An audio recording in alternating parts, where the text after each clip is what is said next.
सावधान, मां लक्ष्मी ने स्वयं कहा है, अगर घर की ये 5 चीज किसी को दे दी जाए तो धन संपत्ति ही नहीं, सुख शांति भी सदा के लिए छिन जाएगी। क्या आप जानते हैं, आपके घर की 5 साधारण चीजें ही आपकी किस्मत तय करती हैं। मां लक्ष्मी ने चेतावनी दी है, गलती से भी इन्हें दान कर दिया तो घर में आ जाएगी भयंकर गरीबी। बहुत समय पहले प्राचीन भारत के एक छोटे से नगर विशालपुर में एक साधु का आश्रम था। वहां दूर दूर से लोग आकर आध्यात्मिक शिक्षा प्राप्त करते थे। नगरवासी साधु को आचार्य देव कहते थे, क्योंकि वे केवल भिक्षा लेकर जीवन व्यतीत नहीं करते थे, बल्कि लोगों को सही जीवन जीने की राह भी दिखाते थे। विशालपुर नगर समृद्ध था, लोगों के घर धन धान्य गहनों और रत्नों से भरे रहते थे। नगरवासी मानते थे कि ये सब माता लक्ष्मी की कृपा से ही है। नगर के बीचों बीच माता लक्ष्मी का एक भव्य मंदिर था। रोज शाम को वहां दीपक जलाए जाते, घंटियों की ध्वनि गूंजती और पूरा वातावरण श्री ह्रीं श्री महालक्ष्मी नमः के मंत्रों से पवित्र हो जाता। लेकिन एक परिवार ऐसा भी था जो नगर में सबसे समृद्ध होने के बावजूद धीरे धीरे कंगाल होने की ओर बढ़ रहा था। यह परिवार था वसुदेव जी का। वसुदेव जी नगर के सबसे बड़े व्यापारी थे। उनके पास सोने चांदी के ढेर थे, नौकर चाकर थे और अनाज के कोठार भरे रहते थे। फिर भी कुछ वर्षों के भीतर उनका घर वीरान होने लगा। धन की जगह कर्ज बढ़ने लगा, नौकर छोड़कर जाने लगे और घर में अशांति फैल गई।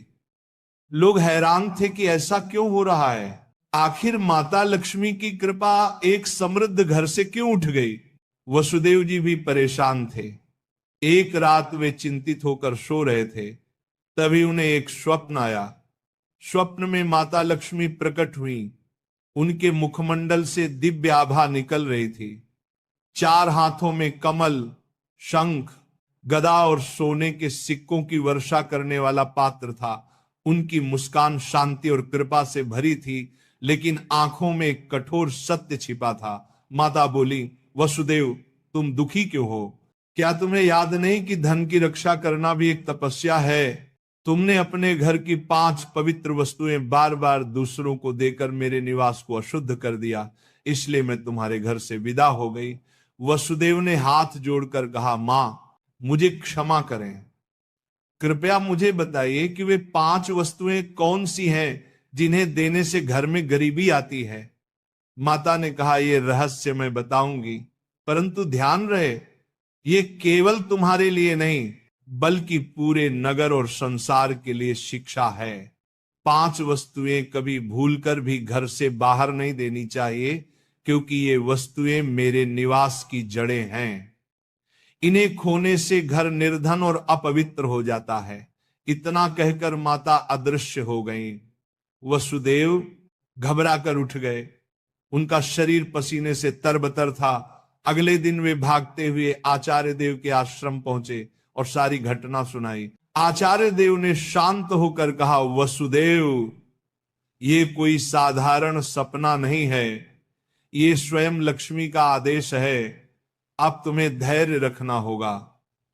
माता लक्ष्मी ने जो 5 रहस्य बताए हैं, उन्हें समझने के लिए तुम्हें एक आध्यात्मिक यात्रा करनी होगी, तभी तुम्हें सच्चा उत्तर मिलेगा। और इस प्रकार यात्रा शुरू हुई। वसुदेव ने अपनी पत्नी सुभद्रा और बेटे माधव के साथ नगर छोड़ दिया और आचार्य देव के आदेश पर हिमालय की ओर प्रस्थान किया। रास्ते में उन्हें तरह तरह की घटनाएं घटी। एक गांव में उन्होंने देखा कि एक महिला अपने घर का चूल्हे की राख दूसरों को दे रही है।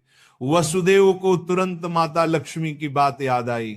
क्या राख की भी उनमें से एक वस्तु है? उन्होंने महिला से पूछा, बहन तुम ये राख क्यों बांट रही हो? महिला ने कहा, महाराज लोग मानते हैं कि राख खेत में डालने से फसल अच्छी होती है। वसुदेव ने सोचा, लेकिन यही तो गलती है। चूल्हे की राख घर के भोजन और अग्नि का प्रतीक है। इसे बाहर देने से घर की उन्नति रुक जाती है। यात्रा आगे बढ़ी। वसुदेव, सुभद्रा और माधव पहाड़ों की कठिन राह से गुजर रहे थे। एक रात वे एक आश्रम पहुंचे। वहां एक वृद्ध साध्वी ध्यान में लीन थी। साध्वी ने वसुदेव को देखकर मुस्कुराते हुए कहा, तुम्हें लक्ष्मी माता के 5 रहस्य जानने हैं ना? ध्यान से सुनो। ये पहली वस्तु है चूल्हे की राख। इसे किसी को मत दो, ये घर की लक्ष्मी को बाहर कर देती है। वसुदेव ने प्रणाम किया और रहस्य को याद कर लिया। दूसरे दिन वे आगे बढ़े। एक गांव में देखा कि लोग अपने घर से झाड़ू निकालकर दूसरों को दे रहे। वसुदेव ने आश्चर्य से पूछा, तुम लोग ऐसा क्यों करते हो? एक युवक बोला, हम मानते हैं कि पुराना झाड़ू देने से दरिद्रता चली जाती है। लेकिन तभी आकाश में गड़गड़ाहट हुई, जैसे स्वयं माता लक्ष्मी बोल रही हो, मूर्खों, झाड़ू लक्ष्मी का निवास है। ये घर की स्वच्छता और समृद्धि का प्रतीक है। इसे बाहर देने से लक्ष्मी घर से चली जाती है। वसुदेव को दूसरी वस्तु का भी रहस्य मिल गया, झाड़ू। तीसरा रहस्य उन्हें एक कुटिया में मिला। वहां एक वृद्ध साधक बैठे थे। उनके सामने दीपक जल रहा था। साधक ने कहा, बेटा, घर का जलता हुआ दीपक या उससे जली हुई लौ कभी किसी को मत दो। ये घर की ज्योति और आयु का प्रतीक है। इसे देने से सुख शांति चली जाती है। वसुदेव ने तीसरी वस्तु भी जान ली। आगे चलते चलते वे एक गांव पहुंचे। वहां एक परिवार ने अपने घर का नमक पड़ोसियों को उधार दिया। उसी रात उस परिवार के यहां कलह मच गई। साध्वी ने समझाया, नमक रिश्तों की मिठास और स्थिरता का प्रतीक है। घर का नमक देना लक्ष्मी को अपमानित करना है। अब वसुदेव को चौथी वस्तु भी मिल गई, नमक। अंततः हिमालय के पास एक गुफा में तप करते एक योगी ने अंतिम रहस्य बताया। योगी बोले, वसुदेव, 5वीं वस्तु है कपड़े का कोना या पल्लू।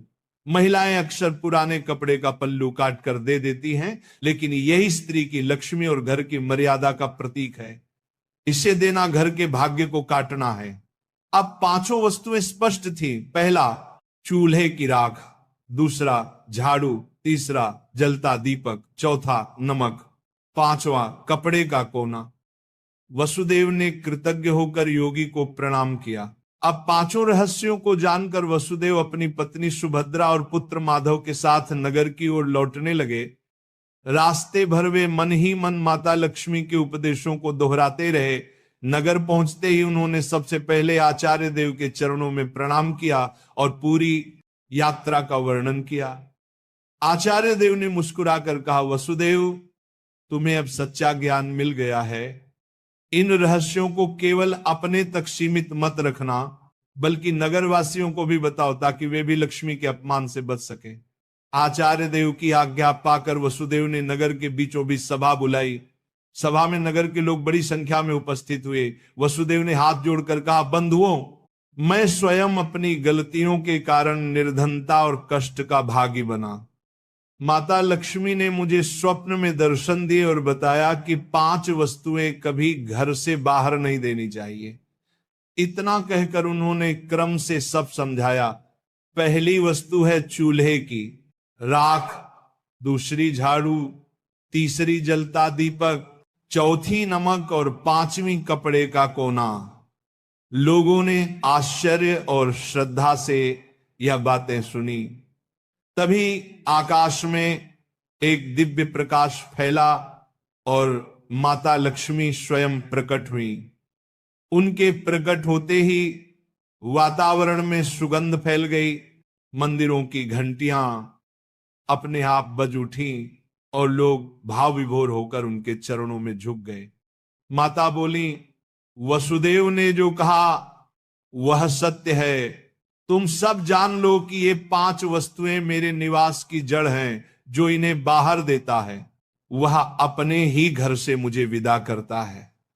ये कहते ही माता ने वसुदेव के घर की ओर हाथ उठाया और देखते ही देखते उनके घर में फिर से समृद्धि लौट आई। कोठार भर गए, नौकर लौट आए और पूरे घर में शांति का वास हो गया। नगर के लोग ये चमत्कार देखकर स्तब्ध रह गए और माता लक्ष्मी के जयकारे करने लगे। नगर में अब यह शिक्षा फैल गई कि कोई भी व्यक्ति घर की 5 वस्तुएं बाहर न दे। लोग अपने घरों में सावधानी रखने लगे। पहले जो लोग अंधविश्वास में पड़कर झाड़ू, राख, नमक या दीपक दूसरों को दे देते थे, उन्होंने ये सब बंद कर दिया। नगर में धीरे धीरे हर घर में समृद्धि लौटने लगी। लोग समझ गए कि लक्ष्मी केवल सोने, चांदी या धन में ही नहीं, बल्कि घर की पवित्रता, भोजन, स्वच्छता और मर्यादा में भी रहती है। वसुदेव अब नगर में आदर्श बन गए। वे धनवान तो थे ही, पर अब उन्होंने अपने धन को धर्म और सेवा में लगाना शुरू किया। उन्होंने गरीबों के लिए अन्न क्षेत्र बनवाया, परंतु घर की 5 वस्तुएं देने से हमेशा इनकार करते। जो भी उनसे ये चीजें मांगता वह विनम्रता से कह देते, भाई ये माता लक्ष्मी की मर्यादा है, इन्हें देने से मेरे ही नहीं तुम्हारे घर की भी समृद्धि घट जाएगी। लोगों ने भी इस शिक्षा को हृदय से स्वीकार कर लिया।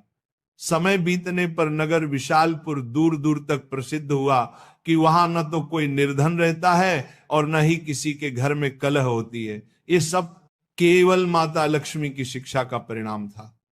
माता लक्ष्मी समय समय पर नगर में आकर वसुदेव को आशीर्वाद देती और नगरवासियों को याद दिलाती कि लक्ष्मी केवल धन की देवी नहीं, बल्कि संतुलन, संयम और मर्यादा की शक्ति है। अंततः वसुदेव के जीवन की सबसे बड़ी सीख यही बनी कि लक्ष्मी की कृपा केवल मेहनत से ही नहीं, बल्कि मर्यादा के पालन से भी प्राप्त होती है। माता लक्ष्मी केवल धन संपत्ति की देवी नहीं, बल्कि वे पवित्रता, मर्यादा और संतुलन की शक्ति है। घर की समृद्धि बनाए रखने के लिए मेहनत और सदाचार के साथ साथ मर्यादा का पालन भी आवश्यक है। चूल्हे की राख, झाड़ू, जलता दीपक, नमक और कपड़े का कोना, ये 5 चीजें लक्ष्मी का निवास मानी जाती हैं।